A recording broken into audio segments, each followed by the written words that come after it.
नमस्कार साथियों, ट्रिक वाले इस डिजिटल मंच पर मैं आपका हिंदी मित्र नरेश गोयल आपका हार्दिक अभिनंदन व स्वागत करता हूं।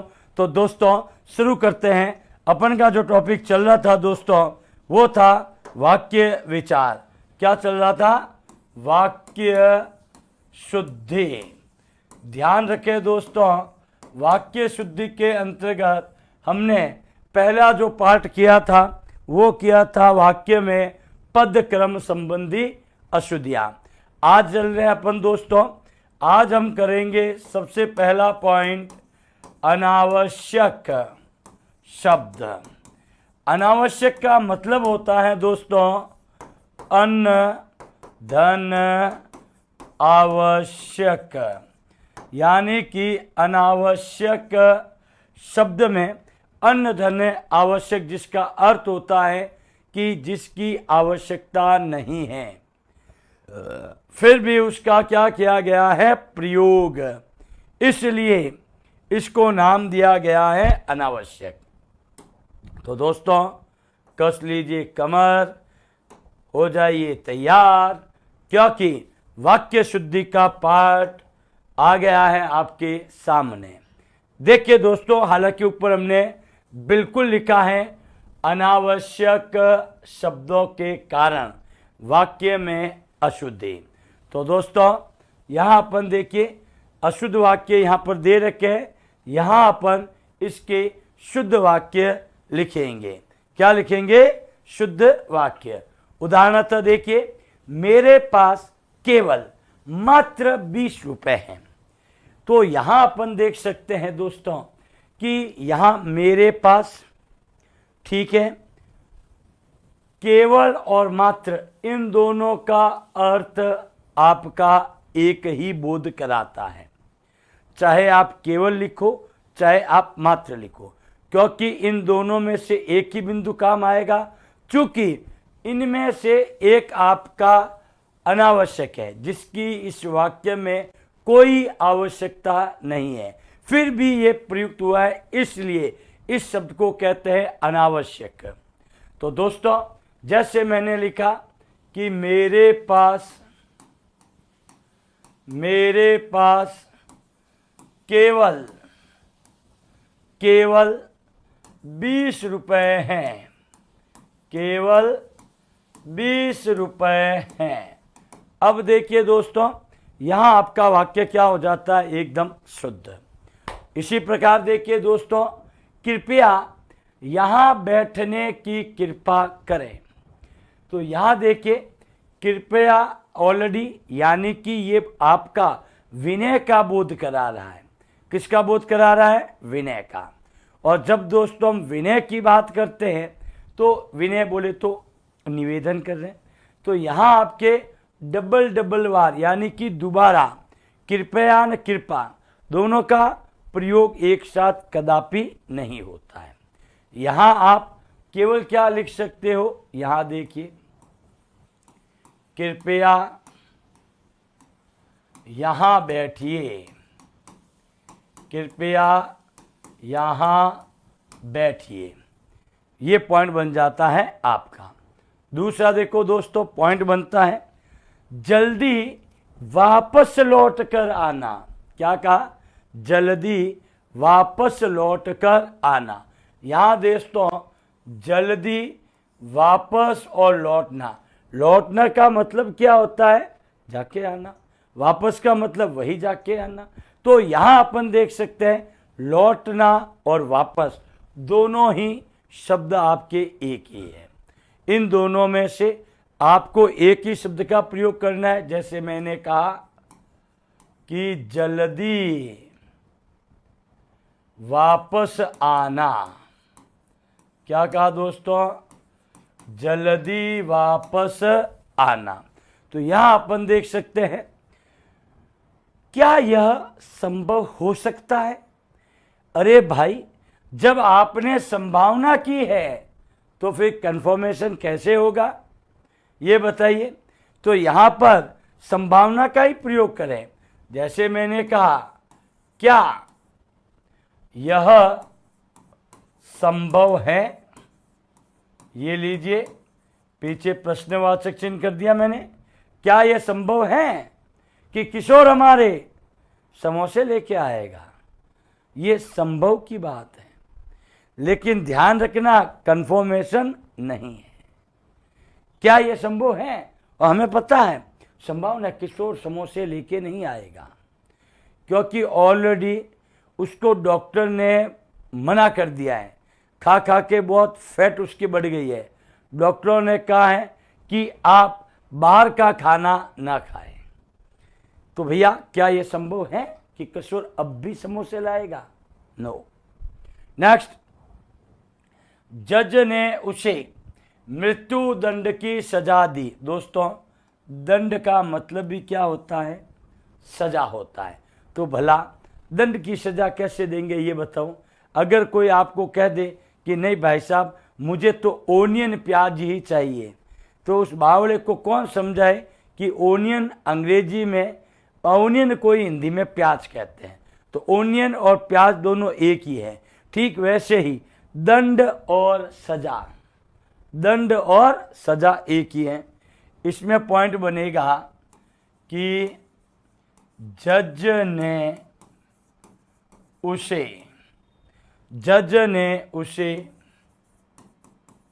मृत्यु दंड दिया। जज ने उसे मृत्यु दंड दिया। नेक्स्ट देखिए दोस्तों, मैं प्रातः काल के समय घूमने जाता हूँ। दोस्तों ध्यान रखिए, यहाँ जो पॉइंट हमारे सामने आया है कि मैं प्रातः काल के समय, तो दोस्तों काल और समय ध्यान से समझे। काल और समय, काल को ही समय कहते हैं, ये ध्यान रखें। तो यहाँ आपके अनावश्यक शब्द का प्रयोग हुआ है, इसका शुद्धिकरण करता हूँ मैं। तो यहाँ पॉइंट बनेगा कि मैं प्रातः काल घूमने जाता हूँ। तो यहाँ देखिए, यहाँ हमने कर दिया इसका शुद्धिकरण कि मैं प्रातः काल घूमने जाता हूँ। शायद आज वे अवश्य आएंगे। तो दोस्तों यहाँ शायद भी हैं और अवश्य हैं, दोनों का एक साथ प्रयोग कभी नहीं होगा, क्योंकि जहाँ आप संभावना की बात कर रहे हो और अंत में जाके उसको कंफर्मेशन कर दे तो कि नहीं कंफर्म में आएगा, तो फिर शायद का क्या रोल है। अगर आप शायद लगाते हो तो आपका सेंटेंस कुछ इस तरह होगा कि शायद आज वे आएंगे। ये देखिए, शायद आज वे आएंगे। तो दोस्तों इसी का अगला जो हमारा सेंटेंस है दोस्तों, वो है ठंडी बर्फ लाओ। क्या है दोस्तों? ठंडी बर्फ लाओ। अब दोस्तों बर्फ जिसको इंग्लिश में कहते हैं आइस, दोस्तों बर्फ ही ठंडी होती है, तो ठंडी बर्फ कैसे लाओगे? अगर कोई कहे कि गर्म आग लाओ, तो भैया आग तो वैसे ही गर्म होती है, तो यहाँ ठंडी नहीं होगा। यहाँ क्या होगा? केवल आप इतना ही लिखोगे, बर्फ लाओ। क्या लाओ? बर्फ लाओ। अब देखो अगला पॉइंट, तुम्हारे कपड़े बहुत सुंदरतम हैं। यहाँ अगर देखें दोस्तों तो एक प्रकार से विशेषण की जो अवस्थाएं हैं, कौन सी अवस्था है? विशेषण की। विशेषण की तीन अवस्था होती है, मूलावस्था, उत्तरावस्था, उत्तमावस्था। मूलावस्था में सीधा सा पॉइंट बनता है जिसमें विशेषता का बोध हो। उत्तरावस्था में तुलना की जाती है, जैसे मैंने कहा कि किशोर भोमा से मोटा है, किशोर भोमा से मोटा है, तुलना हुई।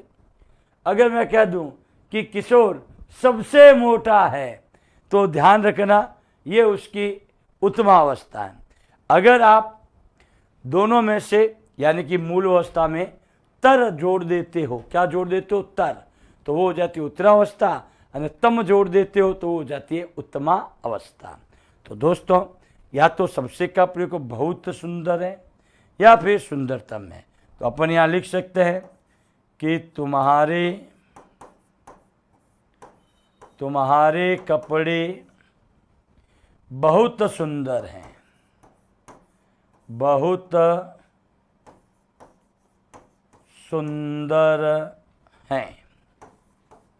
तो ये था पाठ हमारा दोस्तों अनावश्यक शब्दों का। किसका था? अनावश्यक शब्दों का। अब चलते हैं दोस्तों इसकी अगली कड़ी की ओर। यहाँ देखिए, यहाँ आएगा लिंग संबंधी अशुद्धियाँ। देखिए दोस्तों, जब हम लिंग की बात करते हैं तो लिंग में 2 पॉइंट बनते हैं आपके। लिंग का शाब्दिक अर्थ होता है दोस्तों चिन्ह, यानी कि लिंग के 2 भाग हैं, एक है पुल्लिंग, एक है स्त्रीलिंग। ध्यान रखिए दोस्तों, पुरुष जाति का बोध करे वो पुल्लिंग, स्त्री जाति का बोध करे स्त्रीलिंग। बट निर्जीव वस्तुओं के साथ रामबाण इलाज है दोस्तों। गोयल ट्रिक है आपके सामने, और गोयल ट्रिक आपको ये कहती है कि निर्जीव वस्तुओं के साथ आप या तो क्रिया का प्रयोग करके देखें या फिर विशेषण का, तो ऑटोमेटिक आपको पता चल जाएगा कि वो पुल्लिंग है या स्त्रीलिंग। जैसे यहाँ पहला जो पॉइंट है कि यह नाटक बहुत अच्छी है। नाटक अच्छी होता है कि अच्छा होता है? नाटक होता है अच्छा। तो ध्यान रखना, यहाँ पॉइंट क्या बनेगा कि यह नाटक बहुत अच्छा है। पॉइंट क्या बना दोस्तों? यह नाटक बहुत अच्छा है। आगे पॉइंट देखिए दोस्तों, अगला हम चलते हैं। जैसा हमने कहा यह नाटक बहुत अच्छा है। नेक्स्ट देखिए दोस्तों, नेक्स्ट आता है कि वह महिला विद्वान है। दोस्तों विद्वान आता है पुरुषों के लिए। किसके लिए आता है? पुरुष जाति के लिए विद्वान आता है। महिला के लिए क्या आएगा? विदुषी। क्या आएगा? विदुषी। तो यहाँ पॉइंट क्या बनेगा कि ये देखिए, वह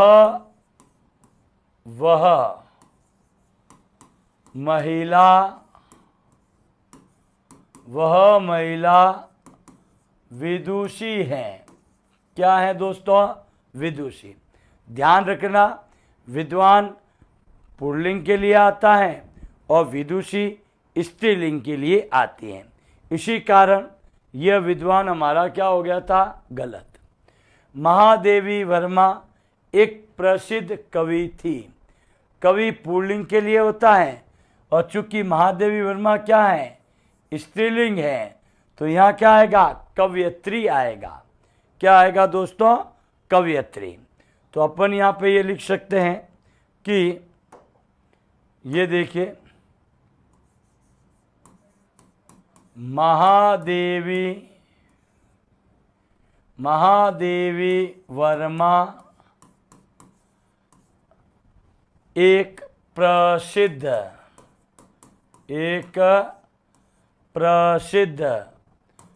कवयित्री। ध्यान रखना, कवयित्री है। कवयित्री शब्द शुद्धि में भी आता है, ध्यान रखना, क्योंकि कई बार बच्चे इस कवयित्री में क्या कर देते हैं? गलती कर देते हैं। तो कवयित्री थी, सॉरी थी है तो थी लगा दीजिए, मैंने है लगा दिया गलती से। महादेवी वर्मा एक प्रसिद्ध कवयित्री थी। ये लीजिए। अगला प्रश्न आता है दोस्तों कि मौसी आप क्या कर रहे हैं? मौसी स्त्रीलिंग शब्द है, तो ध्यान रखें दोस्तों, क्रिया भी क्या आएगी? स्त्रीलिंग आएगी। क्या आएगी? स्त्रीलिंग आएगी। और यहाँ पॉइंट क्या बनेगा हमारा? ध्यान पूर्वक देखें आप, यहाँ पॉइंट बनता है दोस्तों कि मौसी आप क्या कर रही हैं, क्या कर रही हैं। ध्यान रखें, मौसी आप क्या कर रही है। अगला आता है, वह अपने धुन में जा रही थी।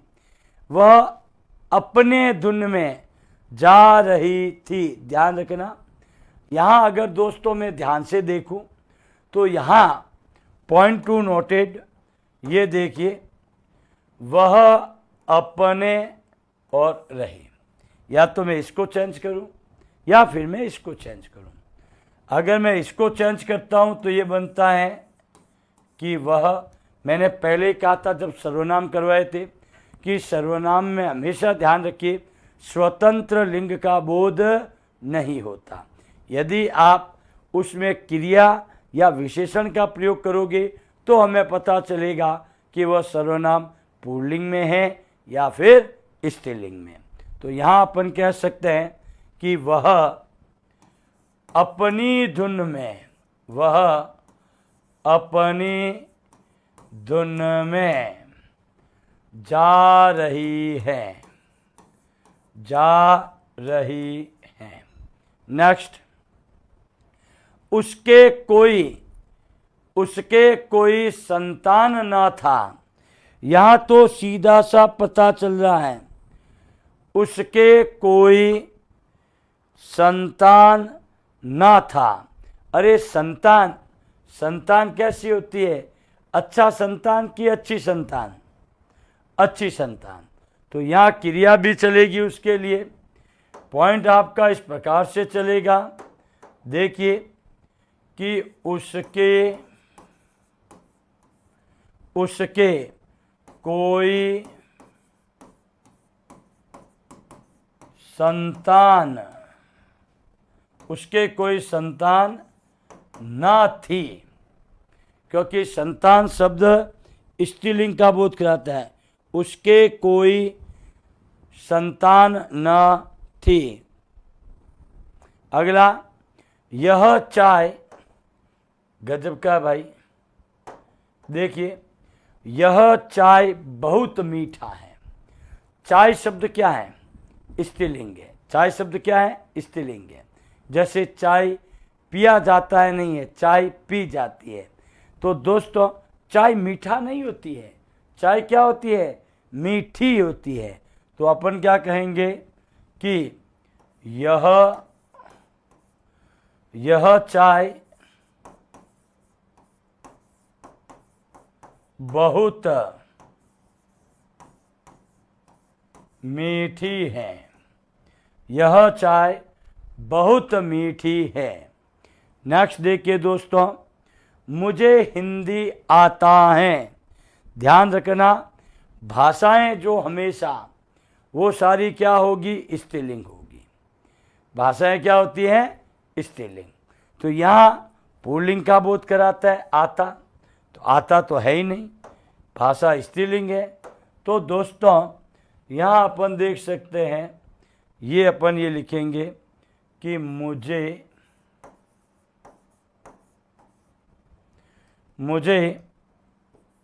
हिंदी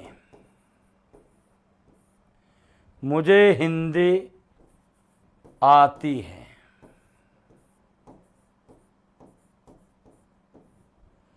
मुझे हिंदी आती है। अब देखो, सीता बहुत मेहनत करता है। यहाँ सीता है भाई, ध्यान रखना, क्या है? सीता। और सीता है स्त्रीलिंग है, और स्त्रीलिंग के अनुसार यहाँ क्रिया भी क्या बनेगी? स्त्रीलिंग का बोध कराएगी। किसका बोध कराएगी? स्त्रीलिंग का। तो जब हम इसका प्रयोग करते हैं दोस्तों, तो ये होगा सीता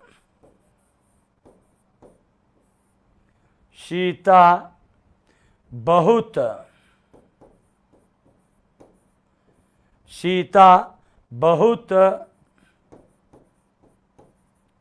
मेहनत करती हैं।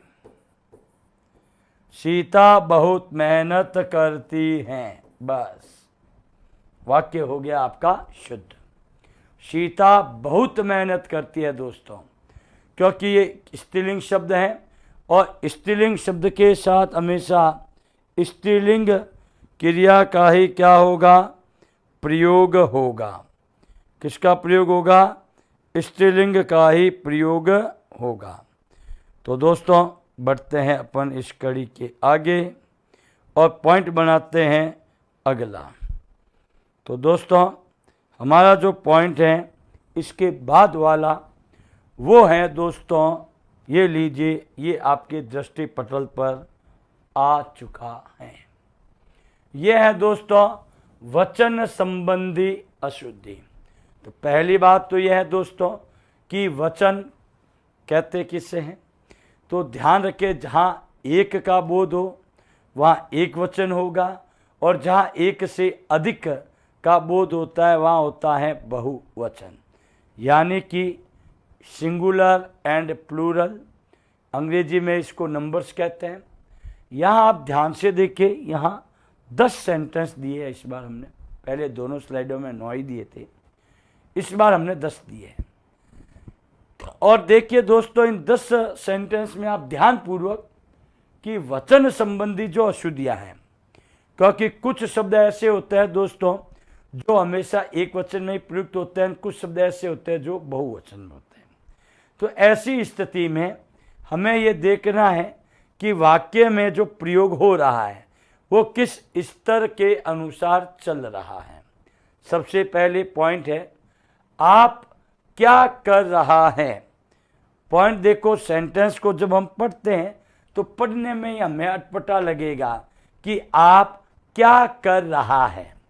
जब आपने शब्द आदर सूचक का प्रयोग किया है, किसका किया है, आदर सूचक शब्द का, और आदर सूचक शब्द का प्रयोग करता है तो क्रिया हमेशा किस में चलेगी, बहुवचन में। तो दोस्तों ये चीज़ अपने मस्तिष्क में स्टोर कर लें, जो भी आदर सूचक शब्द होंगे उनके साथ क्रिया हमेशा बहुवचन में ही चलेगी। जैसे यहाँ पॉइंट बनेगा कि आप क्या कर रहे हैं, आप क्या कर रहे हैं, ये पॉइंट बनेगा। बिंदी का प्रयोग अनिवार्य से, क्योंकि बहुवचन के साथ आपके अनुनासिक का क्या होता है, प्रयोग होता है। किसका प्रयोग होता है दोस्तों, अनुनासिक बिंदु का प्रयोग होता है। तो दोस्तों अगले पॉइंट पे चलते हैं अपन।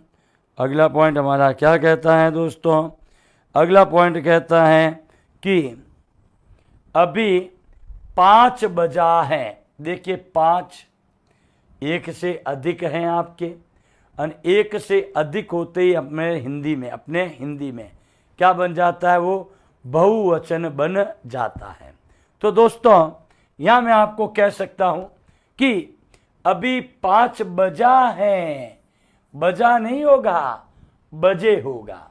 तो यहाँ पॉइंट हम क्या लिखेंगे, यहाँ आप देख सकते हो दोस्तों पॉइंट बनेगा कि अभी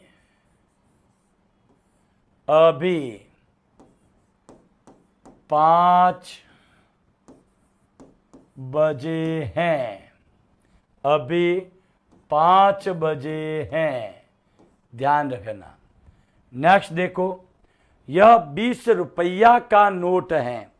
तो दोस्तों यह 20 रुपया, रुपया कहाँ से आ गया, जब आपकी जो नोट की वैल्यू है वो 20 रुपीज़ की है, रुपीज़ की है, ध्यान रखना। तो यहाँ पर क्या होगा दोस्तों कि ये देखिए पॉइंट बनेगा, यह 20 रुपये है, यह 20 रुपये का नोट है। क्या कहा, यह 20 रुपये का नोट हैं। नेक्स्ट देखो दोस्तों, उसकी दशा देखकर मेरी आंख में आंसू आ गया। तो यहाँ दोस्तों पॉइंट आपका बनता है कि उसकी दशा देखकर मेरे आंसू आ गए। अगर आंख लिखना भी चाहो तो कोई नहीं है, आप ऐसे भी लिख सकते हो। ये देखिए पॉइंट बता देता हूं मैं, ये देखिए कि उसकी दशा देखकर मेरी आंख नहीं होता है आंखों, उसकी दशा देखकर मेरी आंखों में आंसू, क्योंकि आंसू शब्द आपका ऑलरेडी क्या है, बहुवचन ही है। आंसू नहीं होगा, आंसू ही होता है। तो लेकिन आंखें दो है, इसलिए अपन ये कह सकते हैं कि उसकी दशा देखकर, उसकी दशा देखकर मेरी आँखों से, मेरी आँखों में आंसू आ गए।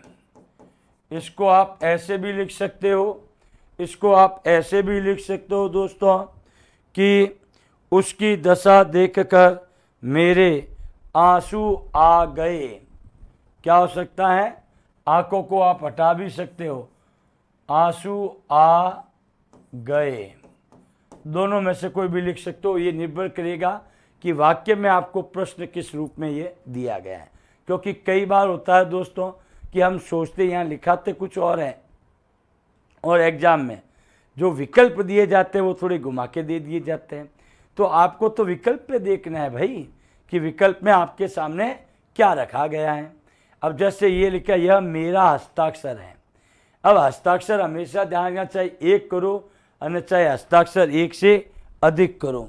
यहाँ पॉइंट क्या बनेगा, यहाँ बनेगा पहली बात तो जो शब्द है आपका क्या, यह की जगह क्या होगा, ये होगा। जैसे यहाँ पर होगा कि ये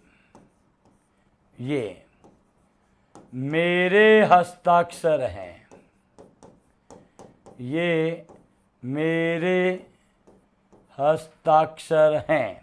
क्या है, ये मेरे हस्ताक्षर हैं। अगला देखिए दोस्तों, आज मेरा दादाजी आएगा। अब यहाँ पे तो सीधा सा ही पता चल रहा है मैं कि वाक्य पूरा का पूरा ही अशुद्ध है, क्योंकि दादा जी रेस्पेक्टेड है। यहाँ क्या होगा, आज, यहाँ होगा आज मेरे दादाजी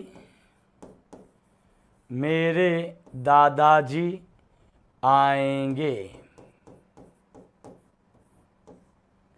यहाँ आप देख सकते हो कि आज मेरे दादाजी आएंगे, सीधी सी बात है।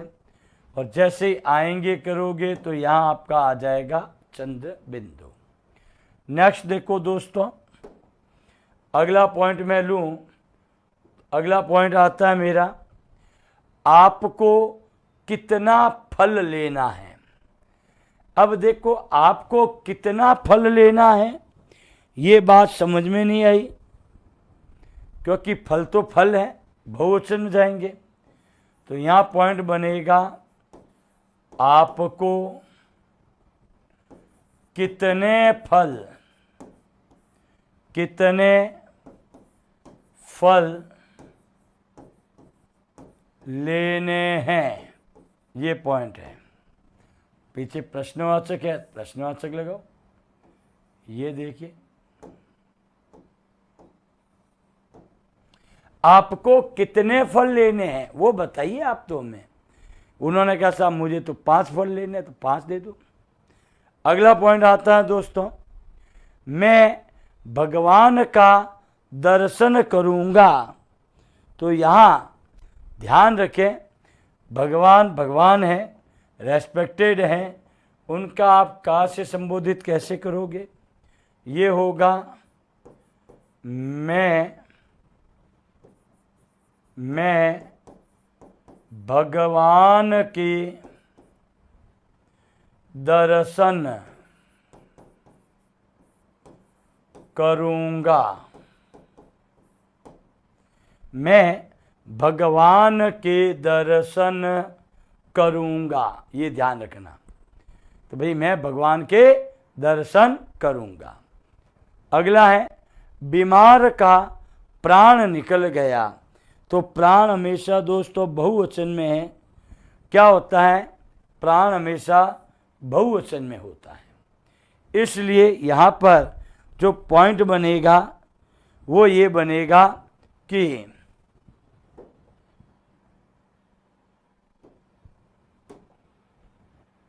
बीमार के, क्या कहा? बीमार के प्राण निकल गए। पॉइंट क्या बनेगा?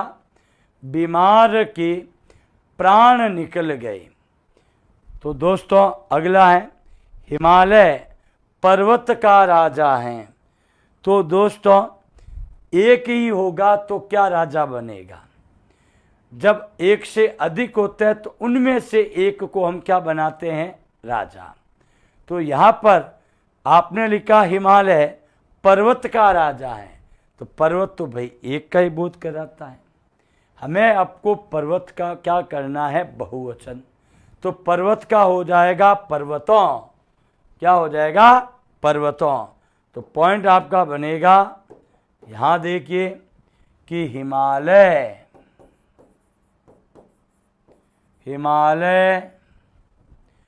पर्वतों का, हिमालय पर्वतों का राजा है। क्या कहा दोस्तों? हिमालय पर्वतों का राजा है। तो दोस्तों ये था हमारा जो पॉइंट है, वो है वचन संबंधी अशुद्धियों का। किसका है दोस्तों? वचन संबंधी अशुद्धियों का है, जिसमें अपन ने देखा है कि किस प्रकार से जो वचन संबंधी अशुद्धि थी वो हमें क्लियर की है।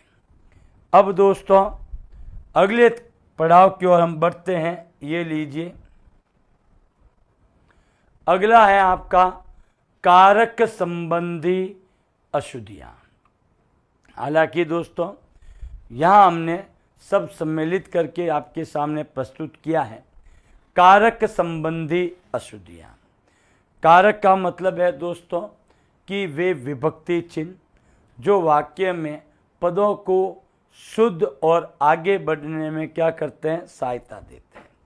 कर्ता ने कर्म को करण से संप्रदान के लिए अपादान से अलग होना, संबंध काके की रारेरी, अधिकरण में पर संबोधन हे अरे। ध्यान रखें, ये सारे कारक की विभक्तियां संज्ञा के साथ तो प्रयुक्त होगी, बट सर्वनाम के साथ एक पॉइंट उड़ जाता है, वो है संबोधन। क्योंकि सर्वनाम में संबोधन विभक्ति का प्रयोग नहीं होता। तो दोस्तों सबसे पहले मेरे को अभी जाना है, तो यहाँ मेरे को नहीं होगा भाई, यहाँ क्या होगा? मुझे। क्या होगा? मुझे अभी जाना है। मुझे अभी जाना है। देखिए, वह बाजार में सामान लाने गया है। तो ध्यान रखना, वह बाजार में सामान लाने गया है। मैं विभक्ति का प्रयोग होता है जब हम किसी एक चीज के अंदर दूसरी चीज करें। जैसे दोस्तों मैंने कहा बोतल में पानी। क्या कहा? बोतल में पानी। तो ये क्या हुआ? अंदर होने का बोध कराता है कि भाई बोतल में क्या है? पानी है। बट दोस्तों यहाँ तो सामान लाने की बात की गई है। तो यहाँ जो पॉइंट बनेगा हमारे सामने वो इस प्रकार से बनेगा कि वह बाजार से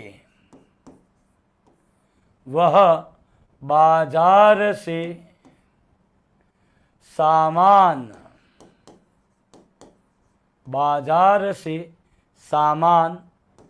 लाने गया है। क्योंकि दोस्तों एक बात ध्यान रखें, बाजार एक स्थान का बोध कराता है। तो हम प्रश्न करते हैं कि कहाँ से, तो उत्तर क्या मिला, बाजार से। तो कहाँ का जब उत्तर मिलता है, हमेशा ध्यान रखें, जब आपका प्रश्न कहाँ से बनता है तो उसका उत्तर हमेशा स्थान से होगा। हमने जब सर्वनाम का पॉइंट करवाया था उसमें मैंने कहा था प्रश्नवाचक सर्वनाम, कब, परिवार, कौन, कब, कहाँ, कैसे, क्यों, कितना, कितने, इन सब चीज़ों का। तो कौन से प्रश्न होगा तो वो हमेशा संज्ञा से उत्तर होगा। प्रश्न अगर कहाँ से हैं तो स्थान से हैं। तो यहाँ अपन देख सकते हैं कि बाजार से सामान लाने गया। बच्चे से गुस्सा मत करो। अब यहाँ आप ध्यानपूर्वक देखिए, बच्चे से विभक्ति का प्रयोग है और यहाँ से विभक्ति का प्रयोग नहीं होगा।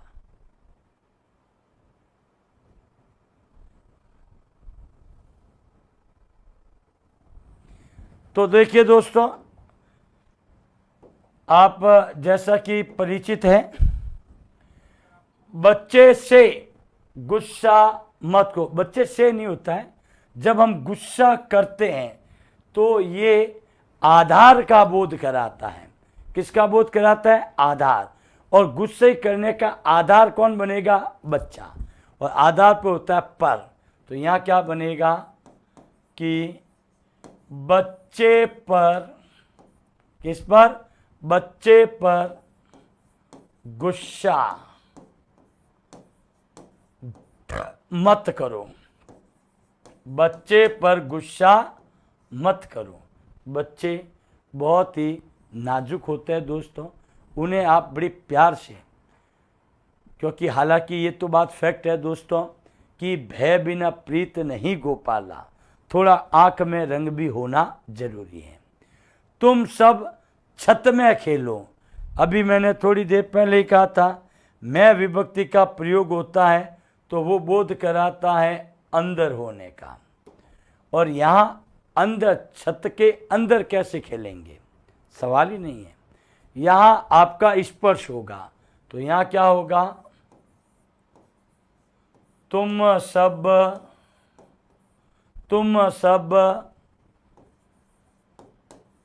छत पर खेलो। क्या करो, छत पर खेलो। दोस्तों यहाँ सीधा पॉइंट बनता है कि तुम सब, बहुवचन में हो गया, तुम सब छत पर, छत में नहीं, छत पर खेलो। अगर ये कोई अंदरूनी बात, जैसे मैंने कहा कि बटुए में पैसे, बोतल में पानी, है कि नहीं, थैली में समोसा, इस प्रकार से। अगला आता है पक्षी पेड़ में बैठे हैं। फिर वही बात आ गई। यहाँ देखिए, पेड़ में कैसे बैठेंगे भाई, हैं, यहाँ होगा पक्षी पेड़ पर, पक्षी पेड़ पर बैठे हैं।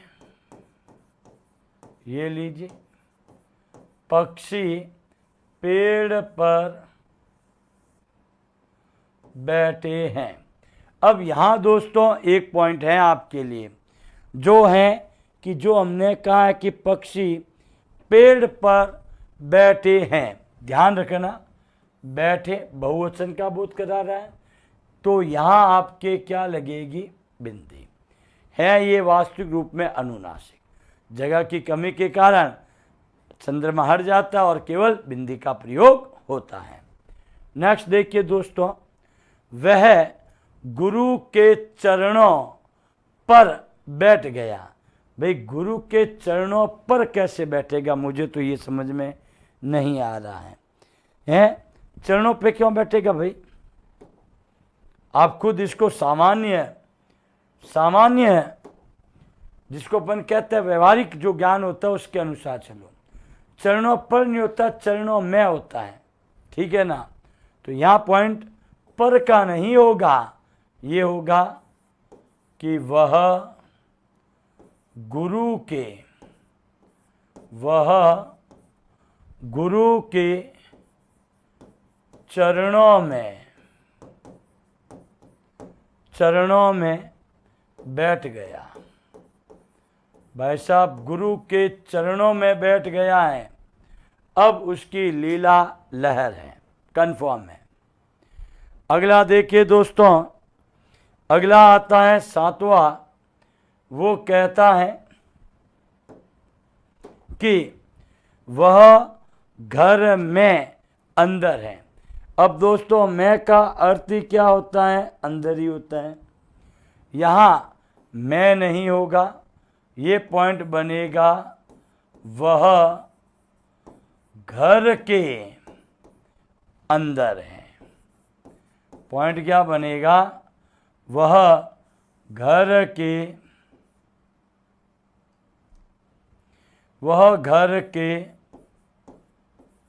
अंदर है।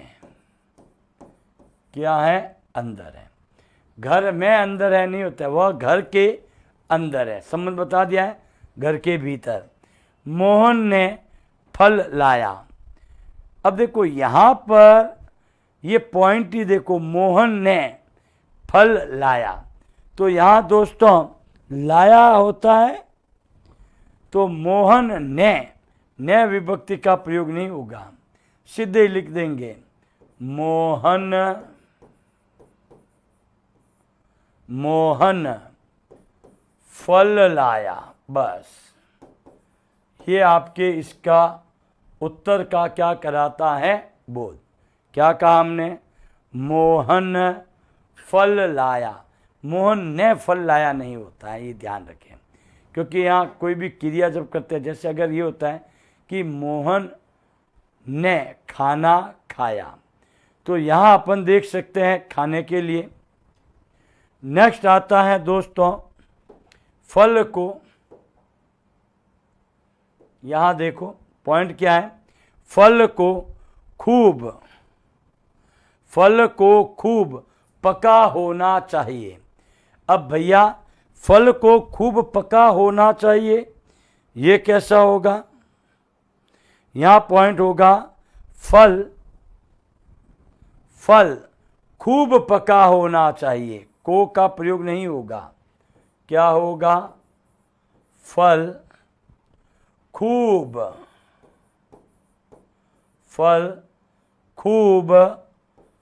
पका होना चाहिए, पका होना चाहिए, ये ध्यान रखें। नेक्स्ट, घर पर सब कुशल हैं।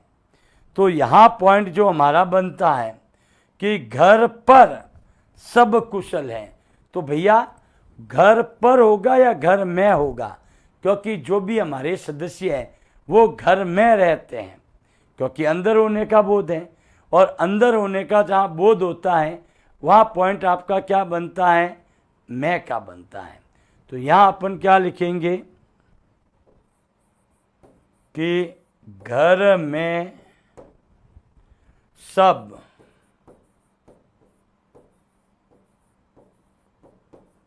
कुशल हैं, घर में सब कुशल हैं। तो यहाँ अपन देख सकते हैं कि जो भी हमारे परिवार के सदस्य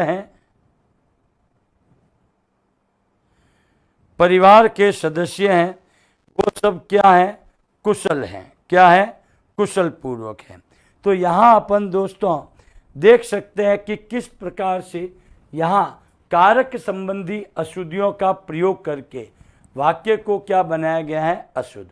ध्यान रखें दोस्तों कि जब हम काल का प्रयोग करते हैं तो उसमें कई ऐसी स्थितियाँ होती है जिसमें विभक्तियों का प्रयोग नहीं होता है, कहीं होता है। जैसे एक मैं आपको पॉइंट बताता हूँ कि जब हम कर्ता ने कर्म को की बात करते हैं तो कर्म होते हैं दो प्रकार के।